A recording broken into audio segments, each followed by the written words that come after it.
नमस्ते, मेरा नाम है पंकज और आप लोगों का बहुत बहुत स्वागत है संडे क्राइम स्टोरीज के चैनल पर। उम्मीद करता हूं आप सभी लोग स्वस्थ और अच्छे होंगे।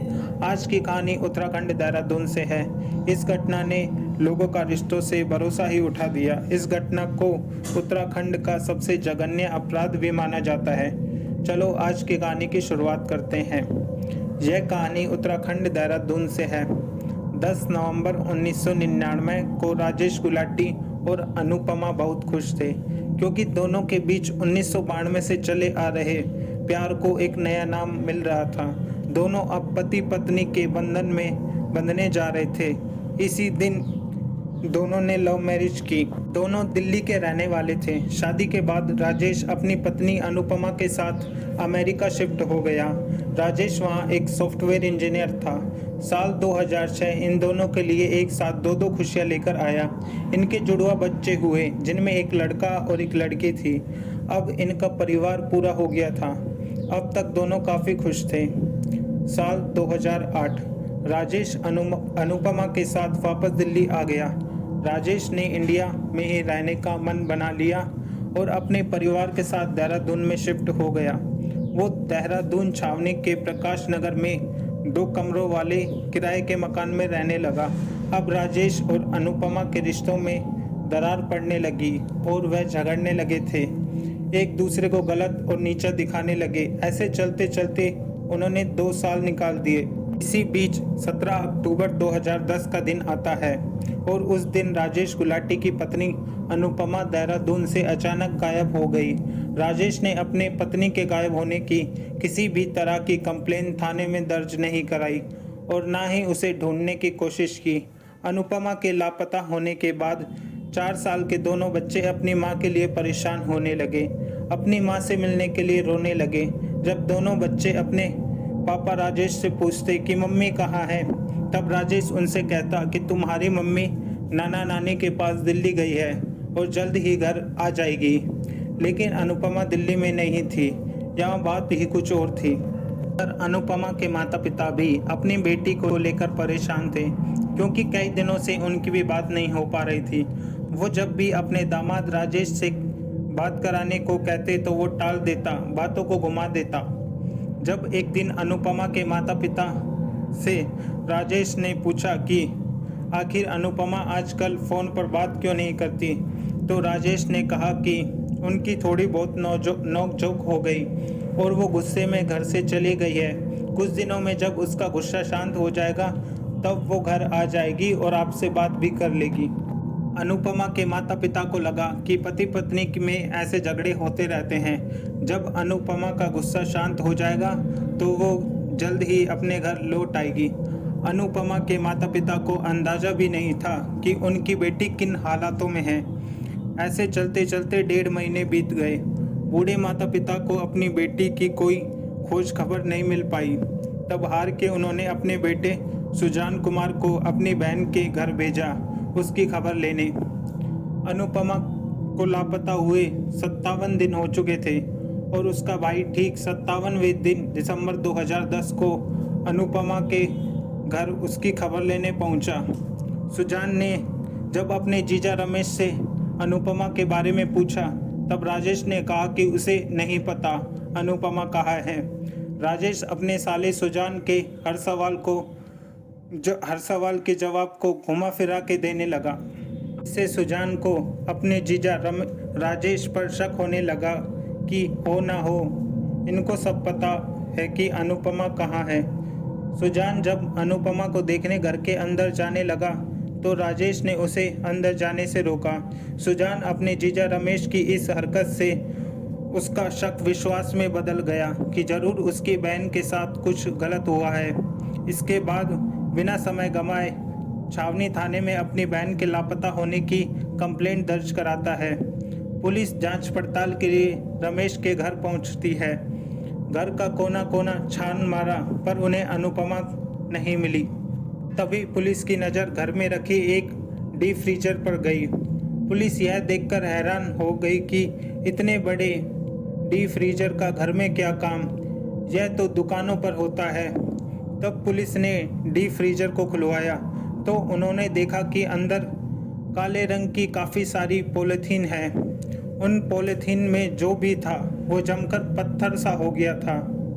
पॉलीथीन को डीप फ्रीजर से बाहर निकाला। जब उनसे बर्फ पिघली तो उन सबकी आंखें फट आई, क्योंकि उन सभी थैलियों में इंसानी मांस था। सभी थैलियों को खोलकर देखा गया, सभी में इंसानी मांस के टुकड़े थे। जब एक पूरे इंसान को 70 टुकड़ों में काटकर खाली थैलियों में भरकर रखा था। पुलिस ने सारी थैलियों और सभी सबूतों को जब्त कर लिया। यह बात तो एकदम साफ हो चुकी थी कि सभी मांस के टुकड़े किसके थे। पुलिस ने राजेश को गिरफ्तार किया और पूछताछ शुरू की। पुलिस को राजेश से काली थैलियों के राज उगलवाने में ज़्यादा मशक्कत नहीं करनी पड़ी। राजेश ने बिना किसी पश्चाताप के पुलिस को बताया कि शादी के बाद से ही अनुपमा के साथ उसके रिश्ते बिगड़ गए थे और उनके संबंध तब और बदतर हो गए जब वो देहरादून में शिफ्ट हुए। दोनों में छोटी छोटी बातों पर नोकझोंक होती रही और धीरे धीरे बात आगे बढ़ जाती। राजेश अनुपमा से इस बात पे झगड़ता कि अनुपमा का अमेरिका में राजेश के एक दोस्त के साथ अफेयर चल रहा था। वहीं दूसरी तरफ अनुपमा राजेश से इस बात पर झगड़ती कि राजेश का शादी के बाद से ही कोलकाता की एक महिला से अवैध संबंध थे। पुलिस की पूछताछ में राजेश ने बताया कि अमेरिका से आने के बाद चुपके से कोलकाता की महिला से राजेश ने शादी कर ली थी। के बाद अनुपमा ने देहरादून में महिला हिंसा रोधी शाखा में अपने पति के खिलाफ शिकायत की, जिसके कारण राजेश को हर महीने अनुपमा को 20,000 रुपये गुजारा भत्ता के रूप में देना पड़ता था। राजेश ने बताया कि अनुपमा कुछ दिनों बाद ही और पैसों की डिमांड करने लगी। राजेश के कहे अनुसार 17 अक्टूबर 2010 की अनुपमा इसी बात को लेकर राजेश से झगड़ने लगी कि 20,000 रुपये मेरे लिए पर्याप्त नहीं है और उसे और पैसे चाहिए। अब दोनों पति पत्नी के बीच बहस चालू हुई और धीरे धीरे यही बहस हाथापाई और मारपीट तक जा पहुंची। इसी हाथापाई में राजेश ने अनुपमा को जोर से पीछे धकेला, जिससे अनुपमा अपना संतुलन खो बैठी और बेड के किनारे से जा लगी, जिससे वो तुरंत बेहोश हो गई। अनुपमा को देख राजेश की हालत खराब हो गई। पहले तो उसे लगा कि अनुपमा मर गई, पर जब वो उसके पास गया तो देखा कि उसके सांसें अभी चल रही हैं। अब उसके मन में यह द्वंद्व चलने लगा कि वो इसको करे तो क्या करे। अगर इसको जिंदा छोड़ दूंगा तो यह जरूर जेल भिजवा देगी। फिर उसने सोचा कि इससे अच्छा तो यह रहेगा कि इसके साथ कुछ ऐसा किया जाए कि जिससे पूरी दुनिया कभी जान ही नहीं पाए कि अनुपमा के साथ क्या हुआ। अब राजेश अपने एक जुर्म को छुपाने के लिए एक और जुर्म करने की सोचने लगा। वो घर में रखी कॉटन को लाया और उसे उसके मुंह और नाक में ठूस दिया ताकि वो सांस नहीं ले पाए और दम घुटने से मारी जाए। कुछ देर बाद वो मर जाती है। तब राजेश के सामने एक और दिक्कत आ चुकी थी कि लाश को ठिकाने कहाँ लगाया जाए। राजेश ने सोचा कि लाश को देहरादून के जंगल में पटक आता हूँ, पर कार तक ले जाने के समय किसी ने अगर देख लिया तो दिक्कत में फंस जाएगा। तो वो 2 दिनों तक इसी सोच में लाश को अपने बाथरूम में रखता है। इसके लिए उसने सोचा कि लाश के छोटे छोटे टुकड़े कर ठिकाने लगाना पड़ेगा। घटना के 2 दिन बाद राजेश बाजार गया। वहाँ से एक इलेक्ट्रिक कारी, एक हथौड़ी और डीप फ्रीजर लेके आया और इलेक्ट्रिक कारी से अपनी पत्नी के लाश के छोटे छोटे टुकड़े करने लगा। वो अब तक नहीं रुका जब तक लाश के 70 टुकड़े नहीं कर दिए। फिर इन टुकड़ों को उसने काली थैलियों में डाला और इन सबको डीप फ्रीजर में रख दिया ताकि लाश के टुकड़े सड़े ना, उनसे बदबू ना आए। अब वो बड़े आराम से अनुपमा को ठिकाने लगाने लगा। राजेश को लाश के टुकड़ा करने का आइडिया एक Hollywood film the silence of lambs से आया था। थैलियों को वो धीरे धीरे मसूरी के जंगलों में फेंक कर आने लगा। इन थैलियों को फेंकने में उसने काफ़ी सावधानी बरती। इसके लिए वो एक बार में सिर्फ एक थैली लेके जाता और साथ में अपने दोनों बच्चों को भी लेकर जाता, जिससे किसी को शक ना हो। जिस माँ से मिलने के लिए बच्चे 57 दिन तक परेशान होते रहे, उनकी माँ उन्हीं के डीप फ्रीजर में थी। सोचिए कि अगर दिसंबर 2010 को अनुपमा का भाई सुजान कुमार देहरादून नहीं पहुंचता और राजेश उसे अपने घर में घुसने से नहीं रोकता तो शायद राजेश का भेद खुल पाना थोड़ा और मुश्किल हो जाता। राजेश गुलाटी अपने किए अपराध को आसानी से स्वीकार कर लिया। उसे अपनी पत्नी की हत्या का बिल्कुल भी अफसोस नहीं था। उसने पुलिस को बताया कि उसने जो किया सही किया, उसने ये सब अपने बच्चों के भले के लिए किया।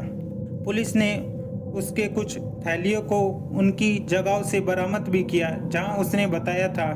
इस केस को लेकर पुलिस ने मुकदमा दर्ज कर राजेश गुलाटी को अनुपमा की हत्या का आरोपी बताते हुए देहरादून कोर्ट में 10 मार्च 2011 को चार्जशीट दाखिल की, जहां कोर्ट ने राजेश गुलाटी को सितंबर 2017 में उम्र कैद की सजा सुनाई और कोर्ट ने उसके ऊपर 15 लाख का जुर्माना लगाया जो उसके बच्चों की देखभाल में काम आएंगे। राजेश के दोनों बच्चे अपने मामा के साथ रहते हैं। मैं आशा करता हूं आप सभी को आज की कहानी अच्छी लगी होगी। अगर आपको हमारी वीडियो पसंद आई तो वीडियो को लाइक करें, कमेंट करके बताएं कहानी कैसे लगी।